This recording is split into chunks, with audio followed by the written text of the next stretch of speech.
In this video, I'm going to give an overview of why vocabulary instruction is so critical. I'll talk about how we can systematically build our students' vocabulary knowledge to improve their reading comprehension outcomes.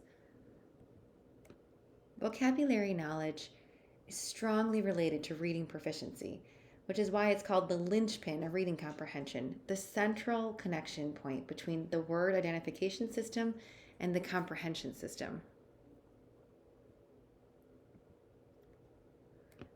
We know that phonics is not enough for our students to become fluent readers. Vocabulary is really an entry point to reading for meaning.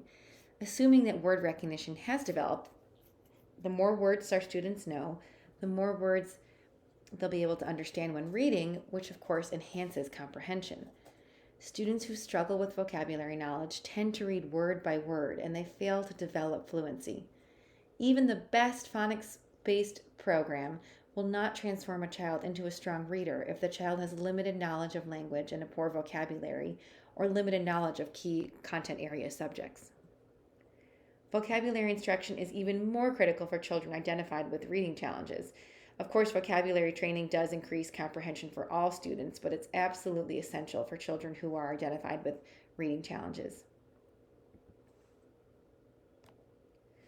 So when we think about the goal of vocabulary instruction, it's helpful to think of the different levels of understanding as showed on this continuum here, which refers to levels of understanding of words. So the goal of vocabulary instruction is to increase both the breadth and depth of word knowledge in our students. We want to increase the number of words they understand and use when listening and speaking, both in social and academic settings. We want them to, of course, increase the number of words they can understand when they're reading, and increase the number of words they can use, which is really kind of the ultimate reflection of understanding, the number of words they can use in their writing to analyze, describe, and make connections.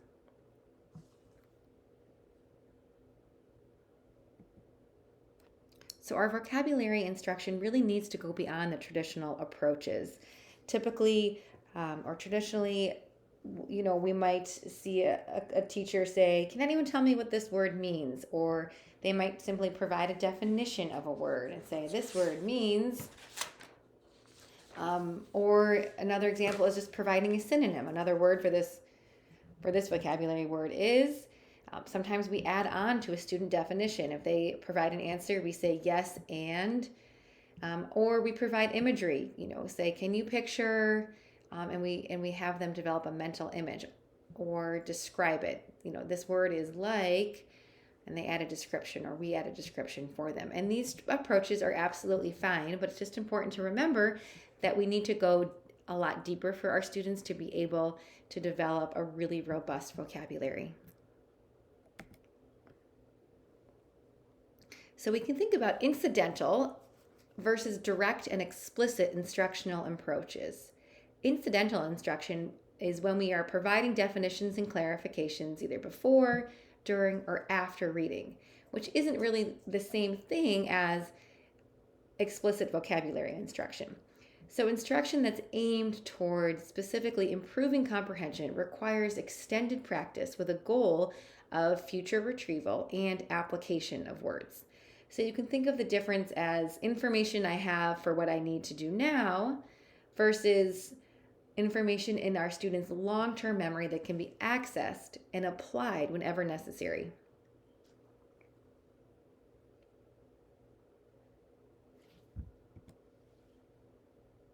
So how do we achieve this understanding and retention of vocabulary words?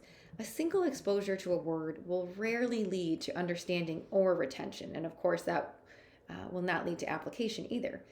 Students need multiple exposures and multiple contexts in order to assimilate rich word knowledge. Incidental instruction tends to lead to comprehension of words in the context in which the student was exposed to the word, or in a context of the discussion, or in context of the actual sentence or article that they're reading. But this won't necessarily translate to the student understanding the word in a different context or being able to use the word. Direct, explicit instruction leads to deeper word knowledge, which allows students to comprehend the words in various contexts and be able to use those words in different contexts. Research has found that for children with reading difficulties, incidental instruction is even less beneficial. A guiding question to keep in mind as you think about vocabulary instruction is, through this instruction, am I facilitating comprehension in the moment or word learning for comprehension now and later? Research shows that vocabulary instruction that affects reading comprehension includes 3 features. Number 1, multiple exposures to each word. Number 2, instruction that provides information about definitions and contextual information. And 3, engagement in students and active, deep processing. This takes dedicated time that allows for really thought-provoking, sometimes even playful, engaged interaction and follow-up. And all of this will lead to deep vocabulary learning that will contribute to reading comprehension outcomes. So here I've broken down kind of a way that words are categorized, so you can think about which words to teach and how many words to teach.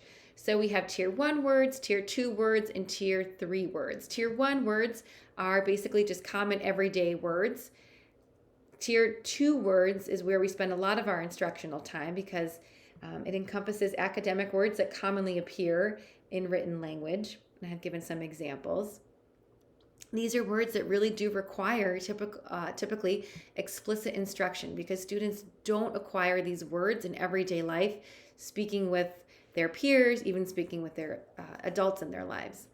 Tier 3 words are specific academic words that belong to a certain subject area. So, words from biology like hemisphere or photosynthesis, and explicit instruction in these words is critical as they're obviously directly connected to the knowledge that children need to gain in specific disciplines.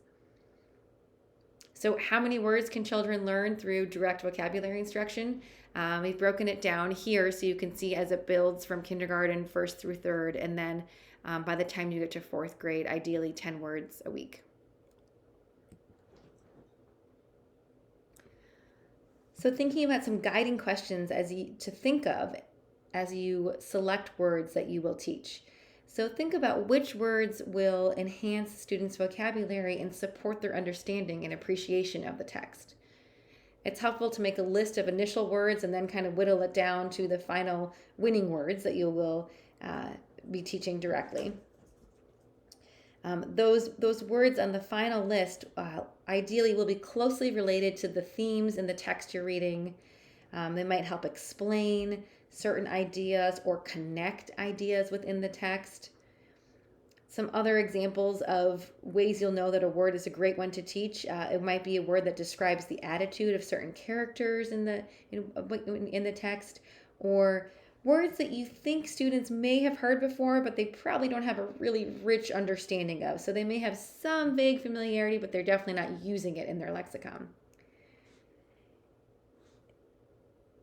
And finally, some words you'll find and you'll pick just because you think they're really good, strong tier 2 words that you want your students to know. So where do you find these words? Teaching words in context helps develop retention and reading comprehension. So more than just picking a random list of words to teach each week, it's ideal if you can really develop a list from the reading material that your students are given. When choosing texts, to always try to create a reading scope that's intentional and sequential so that students build content knowledge in a systematic fashion. So if you are choosing a text set that is intentional and sequential, you'll be able to pull vocabulary words in the same manner, which will really help build retention. Don't forget about nonfiction. It's really important to expose students to a variety of text forms such as articles and poetry, informational text. And read-alouds and audiobooks are an excellent way to expose students to more complex vocabulary than they would be able to access independently with their independent decoding levels. So kind of big picture, this is what we're thinking about with explicit and extended instruction in vocabulary. This is kind of a system to think about it. Selecting words, providing the explicit meanings that are student friendly, which means not having them necessarily use a dictionary. You want them to be able to really have access to the understanding of the word right away in a very student friendly manner. Engage students in thinking about the meanings and always review and expand on their understanding. So here I've outlined from an excellent text, Creating Robust Vocabulary Instruction, the steps outlined by the authors, which are really steeped in this research on vocabulary instruction. The steps that you should always kind of use as a guiding map when introducing vocabulary words.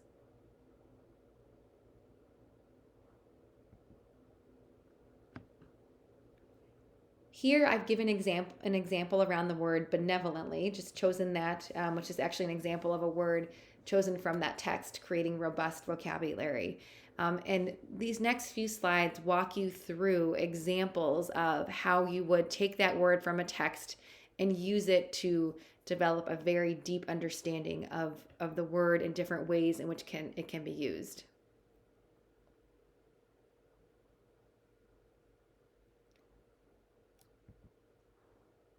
We really need our students to think deeply about these words. So here are some more exercises for interacting with words after you completing steps 1 through 5 that were listed on a previous slide.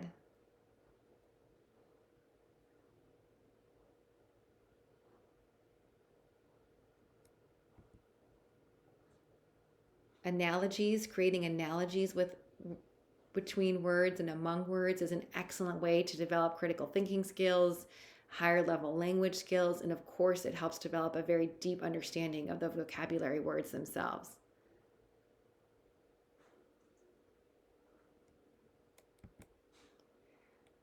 Completing sentence stems, another great activity for students to develop their thinking skills, their writing skills, and demonstrate their ability to think deeply about the vocabulary words. And on this last slide, we have 2 more examples of activities that develop really robust, deep understanding of words. So taking words from the text and finding examples to support your understanding of the word. And then true or false, just again, another way to present students with activities that will help them develop really deep vocabulary understanding that will enhance their reading comprehension.